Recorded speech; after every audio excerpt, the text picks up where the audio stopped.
Today, I want to go over what I truly believe to be the most overpowered build currently in Helldivers 2. I've sunk a borderline embarrassingly high amount of time into this game lately, and if I'm going into any high difficulty mission, this build is my bar. Admittedly, there are two unique missions where I'll switch things up, one being the Defend Area Automaton mission, where the community has universally agreed that both the mortar and EMS mortar turns the whole thing into a 2-minute joke, and also the Retrieve Essential Personnel Automaton mission on high difficulty that requires both a unique loadout and strategy on high difficulty. For literally every other mission in the game, this is my go-to loadout, and when I equip it, I am fully confident that I'll be able to handle 100% of whatever the game throws at me. So before we talk stratagems, let's talk armor. Apparently, armor is currently bugged in Helldivers 2, which a lot of players, including me, didn't hear about right away. Basically, all armor values are the same right now, meaning heavy armor doesn't give you any extra survivability for the time being. Pretty much, if you're wearing heavy armor, it's kind of akin to running a marathon in full cosplay armor. Yeah, you can put it on if you're really into the fashion, but the only thing it's going to do for you is slow you down, so probably don't do that. With that in mind, I'd highly recommend one of two armor sets. Any light armor at all, since again, armor values are bugged and you'll have the same overall survivability and just be able to run quicker, or any armor with the Democracy Protects trait. I don't think a lot of people realize how much the 50% chance to not die when taking lethal damage part can save your ass in combat. 50% is just straight up crazy. I've had moments where I hands down should have died, but I simply won the coin toss offered by Democracy Protects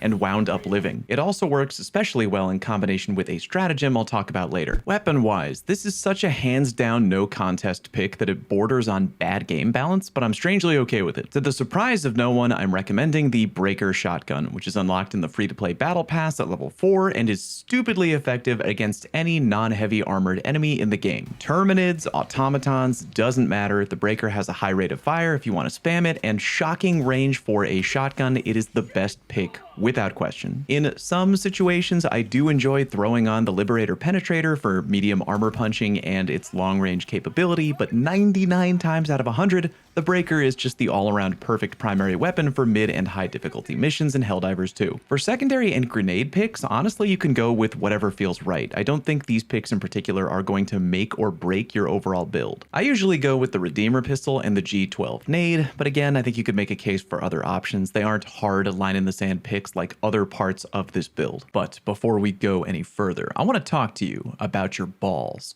Yeah, you heard me. Big shout out to the sponsor of today's video, Manscaped! Gentlemen, we're still in winter, but just because we ain't concerned about the brush outside, it doesn't mean you can forget about the brush down low. Boys, I give you the Performance Package 5.0 Ultra, featuring their all-new Lawnmower 5.0 Ultra electric trimmer. It's got dual skin-safe blade heads accompanied by an upgraded trimmer blade and interchangeable foil blade for enhanced performance. Its business is to leave you with that irresistibly smooth bare finish, and fellas, business is good. Complete with a bigger LED light to readily illuminate those hard to see areas. And as always, waterproof, meaning you can bring that bad boy into the shower without a care. The 5.0 Ultra kit also comes with the Weed Whacker 2.0 ear and nose hair trimmer, and of course the Crop Soother and Crop Preserver, designed to keep your boys feeling cool and comfortable from morning to night. But that ain't all. Get the Performance Package 5.0 Ultra and you'll receive 2 free gifts, the Boxers 2.0 and the Shed 2.0, to keep it all together. Head on over to manscaped.com/falloutplays and get 20% off your order. Again, 20% off at manscaped.com/falloutplays. Your balls will thank you. Alright, we back. And the moment you've all been waiting for, stratagem time. I'll start things off with what I consider to be the two most carved in stone parts of the build, and we can then move on to the two where maybe there's a little flexibility depending on how you're feeling that day. Stratagem number 1,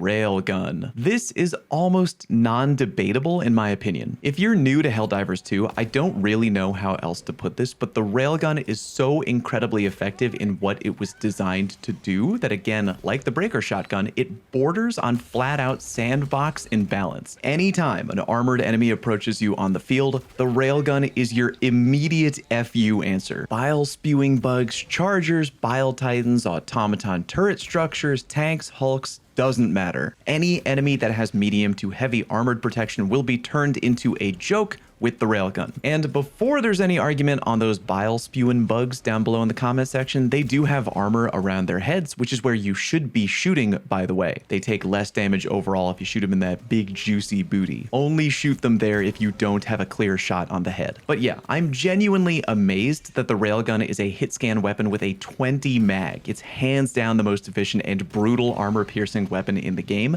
and I am 1000% expecting a future nerf to the weapon from Arrowhead. Until then though, woo, go nuts. Oh yeah, and because this game ain't for weak-spined baby back bitches, you should always put your railgun in unsafe mode like a true patriot, which I'm shocked that a lot of people still don't know about. Yes, you can blow yourself up if you charge up your shot for too long, the maximum time being 3 seconds by the way, but you do more damage per shot, and that is what we want. Just keep practicing, you'll get a sense for the timing, I promise. Stratagem 2 is the shield generator pack. There are other good backpack options in HD2 right now, like the Guard Dog Rover or the supply pack, but the shield generator pack is my favorite pick by far. Dying in Helldivers, especially at high level difficulty, can be a huge pain in the ass. Even if and when you get called back to the battlefield, you're now naked and you have none of your gear, meaning you'll be way less effective until you can either get back to your body or call in another railgun. This is why the shield generator pack IMO is goated. It makes you far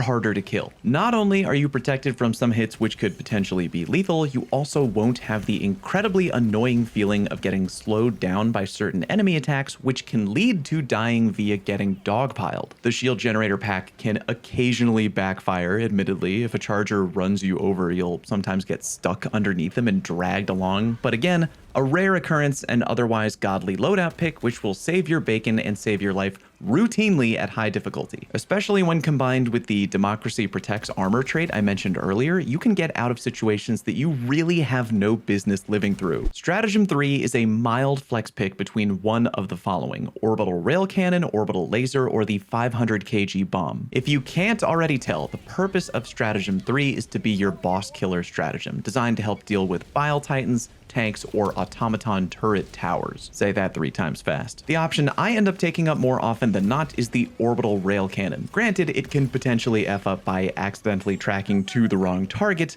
That usually is rare. While the orbital rail can't flat out one-shot a bile titan at high levels, it's very consistent, comes in lightning quick, and best of all has a low cooldown and unlimited uses. Even if the bile titan doesn't go down right away, you significantly hurt it and just mop it up with your regular railgun. Easy. Tanks and turret towers go down immediately with the orbital rail, which is awesome. Orbital laser is definitely the harder hitting option between the two, but the drawbacks are more noticeable. You got a longer cooldown time and, worst of all, a max of 3 overall uses throughout the entire mission. The laser can damage multiple targets though if it finishes off the first target quickly enough, which is nice. The 500 kg bomb is another solid pick for dealing with big bads, and the hangar upgrades offered via the ship module make it a really appealing option. The downside of the 500 kg is that it can potentially murder your friends pretty easily, but then again, the laser can do that too. At the end of the day, it's your call, but 9 times out of 10, I go with the orbital rail. Stratagem 4 is my anti-outpost pick, which also has the ability to deal with mobs in a pinch, and for me, that would be the Eagle Airstrike. Other options can also fit this role, so potentially another mild flex pick here if you're interested in the Eagle 110 or the Walking Barrage, but I am routinely amazed at how good the Eagle Airstrike is for an option unlocked so early into the game. Low cooldown time, multiple uses before needing to rearm, and the benefits from all the hangar upgrades. The automaton outposts in particular are so easy to wipe out from afar with the airstrike. Just chuck it in from downtown, buildings go boom, that's all she wrote. Now technically the 500 kg can also take down outposts if positioned correctly. It just has a deceptively small radius for getting that job done. Meaning in theory, if you were really good with placement or don't mind running in manually to chuck a few nades, you could go with the 500 kg and either the orbital rail or the orbital laser for double big bad coverage and the ability